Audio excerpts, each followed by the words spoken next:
Okay, hi there. So this time I'm going to be talking about the pronator quadratus, the supinator, and the pronator teres, and I'm also going to be adding the flexor pollicis longus.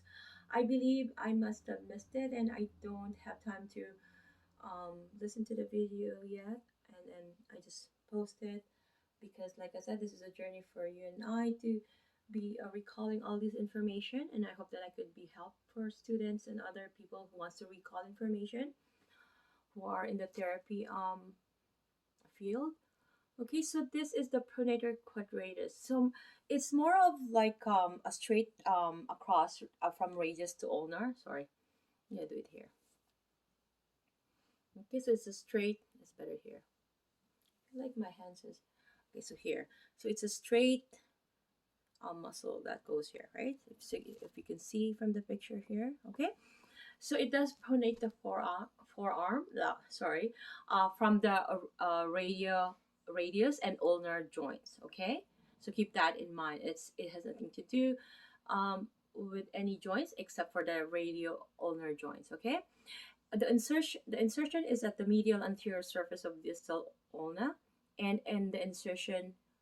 Did I say insertion? I think I've said that. I meant that was the origin and this is the insertion. Okay, it's the lateral anterior surface of distal radius. Okay, and the innervation is the median C7, C8, and T1.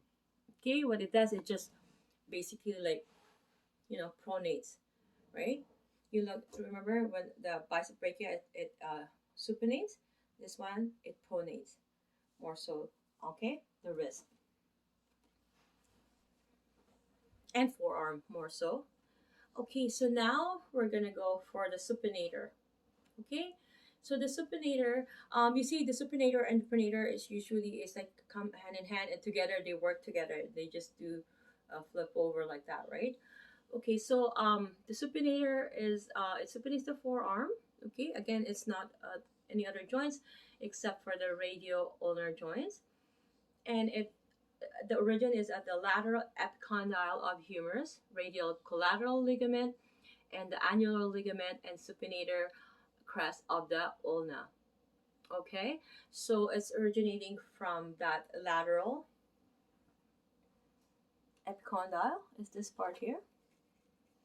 Okay, as you can see there, right? And then the radial collateral ligament, where there's a ligament there, and there's another annular ligament, and then the supinator crest of the ulna.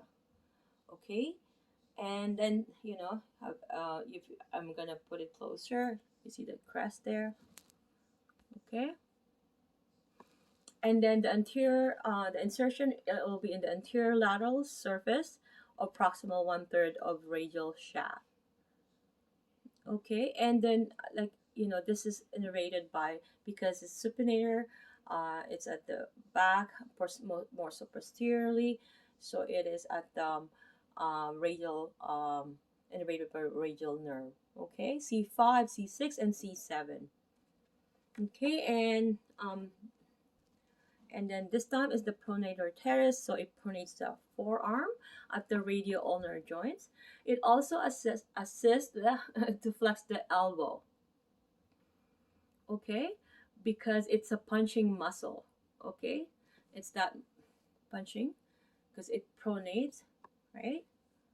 It does that. Just keep that in mind. The origin is from the common flexor tendon from medial epicondyle of humerus and coronoid process of the ulna.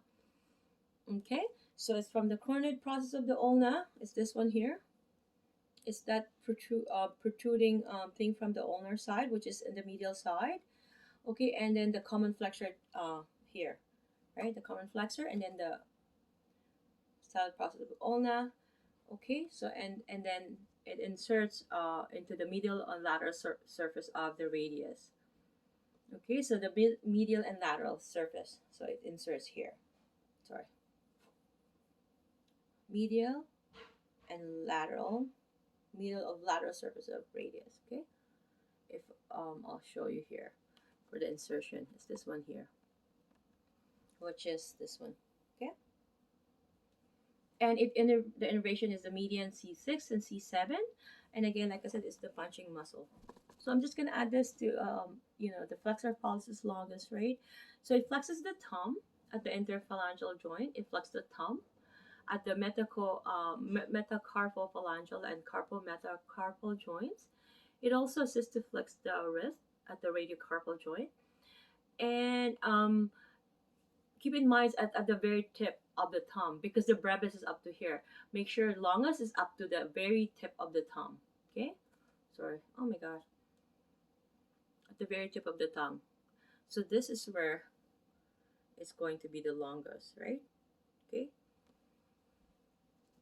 And the insertion is the base of the distal phalanx of the thumb. Okay, so it's innervated by median C6, 7, 8, and T1. Okay, so it's that base of distal phalanx. Okay, it's this one, the base.